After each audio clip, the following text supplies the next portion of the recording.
Hey everyone, welcome back to Garam Masala podcast.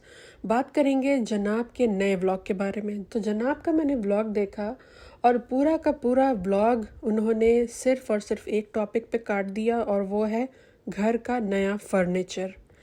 मतलब इनके पास topics बिल्कुल ख़त्म हो चुका है। पहले पता नहीं क्यों काफ़ी इंटरेस्टिंग लगता था और लोगों ने कहा भी है, जब इन्होंने Q&A किया था तो किसी ने पूछा भी था, किसी ने बोला भी था कि आपके जो व्लॉग्स हैं वो पहले की तरह इंटरेस्टिंग नहीं होते हैं, पहले की तरह मतलब बहुत एक्साइटिंग नहीं होते हैं। तो इन्होंने जवाब दिया कि आप क्या चाहते हो कि मैं स्क्रिप्ट लिखूं। देखो, स्क्रिप्ट तो ये लोग लिखते हैं, ठीक है, ये तो हमें पता चल गया कि ये लोग काफ़ी अच्छा स्क्रिप्ट लिखते हैं, झूठ बोलते हैं और दुनिया को वो दिखाते हैं जो बेसिकली खुद फॉलो नहीं करते हैं। तो ये तो पक्का है कि ये लोग स्क्रिप्ट फॉलो करते हैं। लेकिन हाँ, अब यहाँ पे बात ये है कि पहले की स्क्रिप्ट थोड़ी डिफरेंट थी, एक्साइटिंग थी। अब थोड़ी बोरिंग स्क्रिप्ट चल रही है क्योंकि वो वाली जो चीज़ है ना डब्बा के साथ, वो अब सेम है नहीं। क्योंकि जब से फ़नी आया है फैमिली में, इनके जो फैमिली डायनेमिक्स है वो काफ़ी चेंज हो चुका है। तो अभी फ़िलहाल इनका नया कंटेंट है, इनका बेबी, इनका बच्चा जो है। आई फील बैड, मुझे उस बच्चे के लिए बुरा लगता है क्योंकि एक तो वो थोड़ा डिले है और उस बच्चे को इतना क्रिटिसिज्म मिलता है। लोग तरह तरह की बातें करते हैं, कमेंट्स में लिखते हैं, जो कि नहीं लिखना चाहिए, गलत है। आप जो सामने गलत दिख रहा है, जैसे लोग उल्लू बना रहे हैं, आप वो क्रिटिसाइज़ करो, उसके बारे में लिखो। लेकिन ये किसी बच्चे को क्रिटिसाइज़ करना, मासूम बच्चे के बारे में लिखना गलत सलत, वो बिल्कुल उस चीज़ को मैं सपोर्ट नहीं करती हूँ। तो इनको ये चीज़ पता है कि इनका बच्चा ट्रोल होता है, तो उस वजह से थोड़ा सा इनका जो कंटेंट है ना, इनको अपने बच्चे से हटाकर दूसरे दूसरे टॉपिक्स पे लाना चाहिए। ठीक है, बाहर जाएं, वेकेशन करें, पहले डला जाते थे, बहुत कुछ करते थे, वो सब करें। बच्चे पे हर वक्त कैमरा पैन रखना। अगर 20 मिनट का व्लॉग है तो उसमें से 10 से 15 मिनट सिर्फ और सिर्फ बच्चे के ऊपर चीज़ें दिखाना, वो सही नहीं है। अच्छा, यहाँ पे जो है वो बात हो रही है कि हम लोगों ने डाइनिंग टेबल और चेयर्स जो है ये सब नहीं मंगाया क्योंकि आपने हम लोगों को कहा कि चेंज मत करो, ये मत करो, मत करो। अच्छा, देखा जाए तो इनका जो डाइनिंग टेबल और चेयर्स है वो काफ़ी सही है और काफ़ी क्लासी है, ठीक है। हालांकि मुझे ये जो मैडम की जो चॉइस है कभी मुझे पसंद नहीं आई, ठीक है, लेकिन इसने ये टेबल और चेयर अच्छा ख़रीदा था तो वो इसे रखना चाहिए। और ऑडियंस ने सही, बिल्कुल सही राय दिया है इन लोगों को। तो ये लोग कह रहे हैं कि आप लोगों ने कहा कि आप लोग रख लो और इसको मत बेचो और इसको रहने दो, चेंज मत करो। तो यहाँ पे ये जनाब जो है कह रहे हैं कि हम इस वजह से हम चेंज नहीं कर रहे हैं। एक तो मुझे समझ नहीं आती कि इंसान चीज़ें तब चेंज करता है जब कोई चीज़ या तो बहुत ज़्यादा पुरानी हो चुकी होती है या तो वो बिल्कुल टूट फूट चुका होता है, तब उसका चेंज करना बनता भी है। ये सब चेंजेस ये लोग हर 6 महीने पे कुछ ना कुछ चेंज हो रहा होता है। ये जो अभी इन लोगों ने जो अपना रूम, जो इनका जो लिविंग एरिया का जो सोफ़ा इन लोगों ने चेंज किया है, मुझे इसका रीज़न मैं सही बता रही हूँ, मुझे नहीं समझ में आया। क्योंकि आपके पास अच्छा खासा एक सोफ़ा था जिसको आपने उसका कलर चेंज किया, उसका कपड़ा चेंज किया, फिर आपने उस पर नए कुशन्स लगाए, आप नई कालीन, आप कश्मीर से अभी आप कश्मीर से इतनी बड़ी कालीन आप लेकर के आई। तो ये सब करते क्यों हैं ये लोग? मतलब अगर आपको वो चीज़ रखनी नहीं है तो आप लाते ही क्यों हैं? अभी कितना महीना हुआ है, अभी कश्मीर से ये लोग लेकर के आए थे, वो जो रग था, कालीन थी, वो इन लोगों ने लगा रखा था। और मैडम जो हैं उन्होंने बड़ा ही, मुझे तो नहीं पसंद आया था, बड़ा ही टैकी सा, अजीबो गरीब सा कुशन्स लगा के उसने रखा था, बड़ा ही भद्दा और बहुत ही बदसूरत उसने बना रखा था। तो अगर आपका टेस्ट इतना ही अच्छा है तो आपको ये जो काउच लिया है आपने, वो आपको पहले ही ले लेना चाहिए था।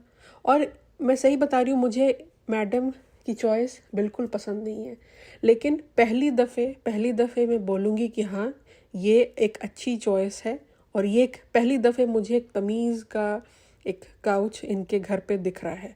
तो वो तो ठीक है, लेकिन ये काम आपको पहले कर लेना चाहिए था। इतने 10 दफ़े अभी भी पता नहीं, इनका कहना मुश्किल है, कुछ भी कहना मुश्किल है इनके बारे में। पता चला 6 महीने 1 साल बाद फिर ये खड़े हो गए कि नहीं अब बोर हो गए हैं तो अब इसे चेंज कर दिया जाए।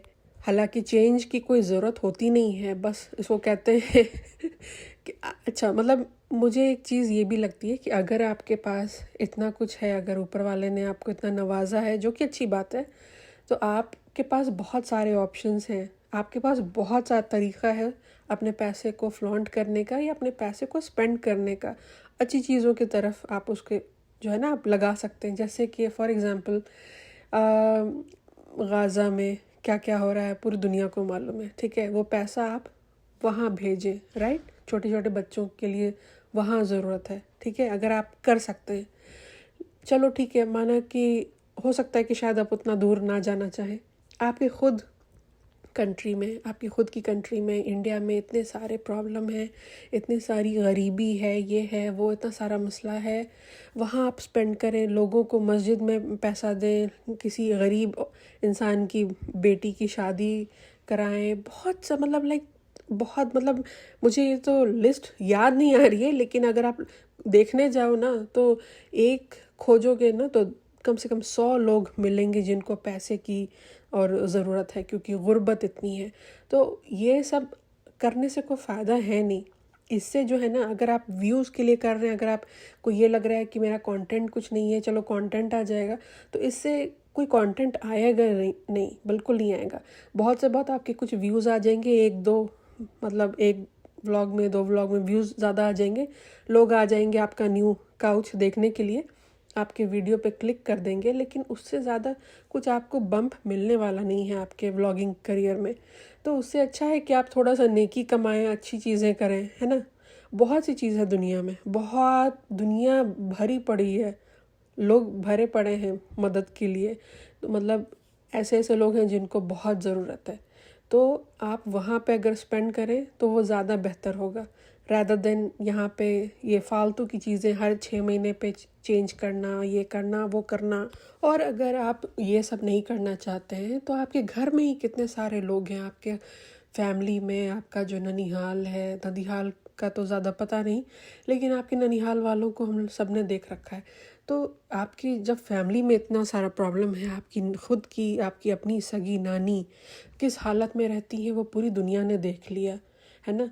वो आप उनकी हेल्प करो, राइट, आप उनकी हेल्प करो, आप अपने भाई बहनों को हेल्प करो, आप उन लोगों को हेल्प करो जिनको सच में ज़रूरत है।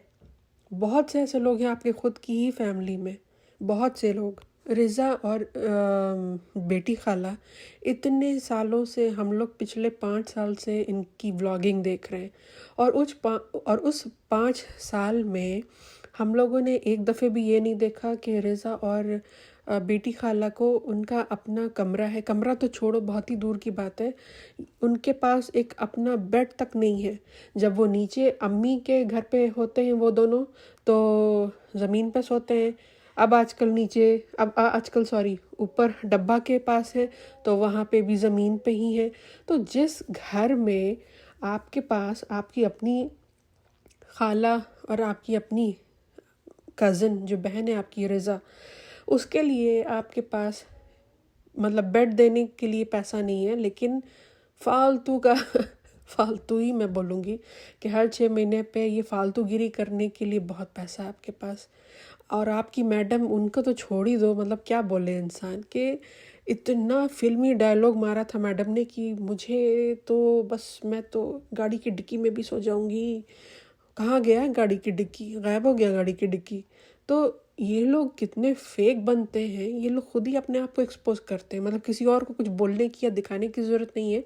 ये लोग खुद ही सेल्फ एक्सपोज्ड फैमिली है, खुद ही अपने आप को एक्सपोज करती है, क्योंकि बोलते कुछ और हैं, करते कुछ और हैं। जो चीज़ बोलेंगे कि नहीं हम ये तो ऐसा नहीं करते, बाद में कुछ व्लॉग्स बाद या कुछ महीनों बाद या कुछ साल बाद वो खुद ही अपने आप को रॉन्ग प्रूफ करते हुए दिखते हैं ये लोग।